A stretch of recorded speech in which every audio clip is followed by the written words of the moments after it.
What's going on everybody, my name is Rico, welcome back to my channel. For those of you that are new here, my channel is about vlogs, series and tutorials.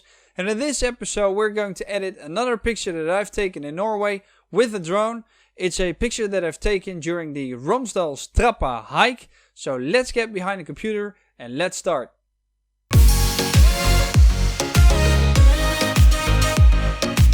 And this is the image that we're going to work with today. It's an image I've taken with my DJI Mavic Air whilst we were doing the Romsdalstrappa in Norway. This is the before, so this is the original image. Let me show you guys what the end result will look like. I've already taken a snapshot of the last step and I've clicked on it. And now I'm going to drag this to the right side. And as you can see, the new image or our edited version is now revealing itself on the left side. There you go. So now you see that there's a lot more punch to the image. It's a lot more brighter than it was before. And I'm going to show you guys how. So let me deselect the snapshot and let me go to the original layer and let me click the compress history stack. So now everything that I've done to this image is gone. I've put all the modules that we're going to use in my favorites. And if you don't see them over there, you can find them in this list over here, or you can go to more modules and then find them in the list down below. And as soon as you click on a module, it will pop up in your favorites menu, which is over here. Right, so the first thing that we're going to do is we're going to do some basic adjustments, which means we need the basic adjustments module. So let me open it up and let me activate it. And what I want to do is I want to increase the black point a little bit. Even though this image is already a little bit dark, I'm going to enhance that in a minute. I'm going to brighten it up, but I do want to work with the black point a little bit. So for that, I'm going to scroll the mouse wheel button away from me like so. So like 0.002. The adjustment is very minor, but you can definitely tell in the end result. Another thing that I'm going to do is I'm going to decrease the exposure. So for that, I'm going to scroll the mouse wheel button towards me like so. And now the image is a little bit more dark than it was before. And I want to enhance the contrast as well. So I'm going to enhance the contrast by scrolling the mouse wheel button away from me. I'm going to push the middle gray to the left a little bit, like so. And I'm going to increase the brightness a little bit, like so. I'm not going to change the saturation because I will be doing that later on. So let me show you guys before and after. So let me deactivate the module by clicking this symbol right here. It's very flat, it's a little bit dark. Now let me activate it. Now the image has got a lot more contrast, but it's still a little bit dark. But we're going to work with that in a minute. So let me close down the basic adjustments module and let's move on to the next one, which is the shadows and highlights module. And within the shadows and highlights module, what I'm going to do is I'm going to activate it, and that's it. I'm not going to change any of these words. I'm just going to leave them as is, and that already brightened up the image quite a bit, especially because I've got a lot of dark areas like shadow areas. So that already has been lit up by activating the shadows and highlights module. So let me close that one down. And let us move to the tone curve module, because I want to target the midtones. And for that, what I'm going to do is I want to use a mask. So I'm going to click on here, drawn mask, because I'm going to use a drawn mask. And because I already did this tutorial before to practice a little bit, I'm going to drawn mask, no mask used, click it. And now I'm going to click the GRP tone curve, and there you go. So now the masks that I have made before are now being introduced into the image again, so they're being active again.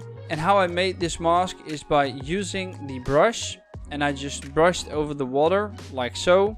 And then I decreased the feathering a little bit by making sure that my mouse is inside the mask, holding the shift and then scrolling the mouse wheel button away from me to decrease the feathering. To scroll it towards me to increase the feathering. So let me scroll back up, and now let me brighten up the shadow areas a little bit like so. Let me brighten up the midtones a little bit like so, and the highlights as well like so. I'm going to scroll down, I'm going to click this symbol, and that will get rid of the mask so I can actually see what I've just adjusted.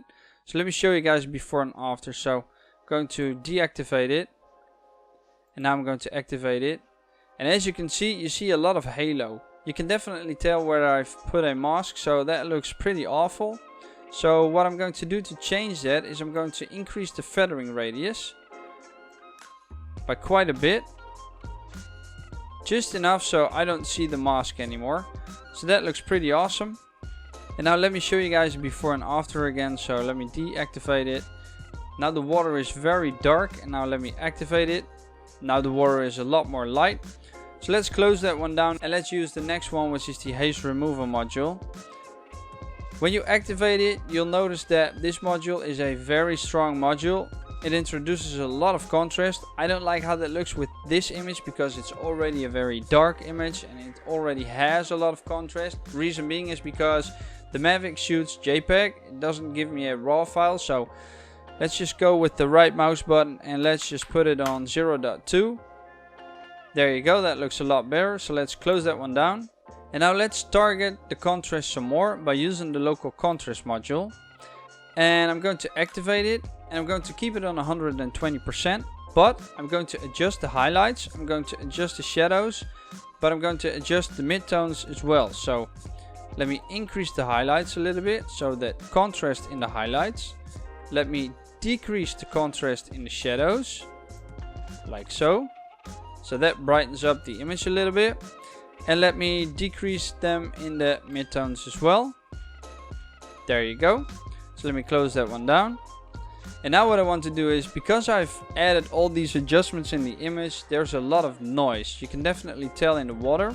So I want to get rid of the noise, and for that I'm going to use the denoise module. So let's click on it. And as you can see, it doesn't recognize an automatic profile. Usually when you use a RAW and you shoot it on, let's say, ISO 100, it will recognize you've shot it on ISO 100 and then it has a specific profile for that. This doesn't have it, but we're going to click on here. We're going to click this one for the first instance because we are working on the first instance. Then we are going to duplicate it, or click new instance, but let's just duplicate it. Going to click the symbol again. And now change it to the Luma used on second instance. And I'll close that one down. And look at the water. Look at what has changed. So if I click this right here, this layer, the local contrast layer, you see a lot of noise. And if I click the last step, a lot of the noise is now gone. And that's exactly what I wanted to do. So let me place it back to fit the screen. There you go. And now let's move on to the sharpen module. These are the words within the sharpen module. Let me activate it for you guys. Let me show you guys what happens. So if I drag the amount all the way to the right, it's a very strong effect. I don't like how that looks. If you drag it all the way to the left, the image becomes a lot more blurry. So I'm going to reset the parameters. I'm going to increase the radius with 3. I'm going to keep everything else as is. So let me close that one down because we don't need to use it anymore. And now what we're going to do is we're going to target specific areas in this image. So I want to brighten up the middle part, I want to darken the outer part, and I want to darken the sky as well. So basically I need 3 exposure modules. So let me open up the first one and let's use a mask, so a drawn mask. Let me scroll down. No mask used. Let's click it. And now let's click this one. You won't see it, but I'll show you guys how to get this. So this is a gradient mask, which basically means the area with the white arrow will not be affected and the area with the gray dot, which is hard to tell but will be affected. I'm going to decrease the exposure quite a bit. There you go, to really make it more dark, because I want to put the emphasis on the middle of this image. So I'm going to close this one down. If you don't know how to get this, by the way, just open up the exposure module and click this symbol right here. This is the add gradient. So if you click this, I'm going to hold Control and click it so I can add another one. You can just move it around and then click it. And if you want to change the angle like I've done over here, you can grab this grade point and just turn it around like so, anywhere you like. So let me click with my right mouse button on this mask to undo it. And now let me close down this exposure module and let me open up a new one. So I'm going to click this symbol, hit new instance. And now we've got a second exposure module. It says 3, but it's the second exposure module. And I'm going to use this one for the sky. So once again, I'm going to click this one, drawn mask. I'm going to scroll down a little bit. Drawn mask. For the sake of this tutorial, I'm going to pick the second one. There you go. So now you see that the gradient filter has been applied over here. And I'm going to decrease the exposure in the sky as well. There you go. And now what I need to do is I need another exposure module. So let me click this symbol, hit new instance, and now we've got another one. And this one's for the middle part. So I want to get another mask, So I'm going to scroll down, click this, and then go for the exposure 2.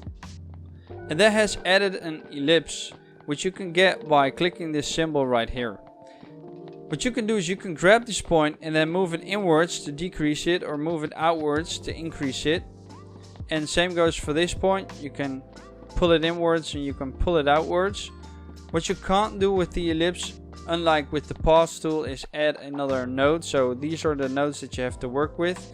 If you want to decrease the feathering, just hit the shift, scroll the mouse wheel button away from you, or scroll it towards you to increase it. And like I said, I want to brighten up the middle part, so let's brighten it up with half a stop. There you go. Maybe even more. There you go, that looks a lot better. I want to feather it out some more.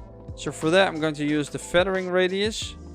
Increase it. And now it blends in with the image a lot better.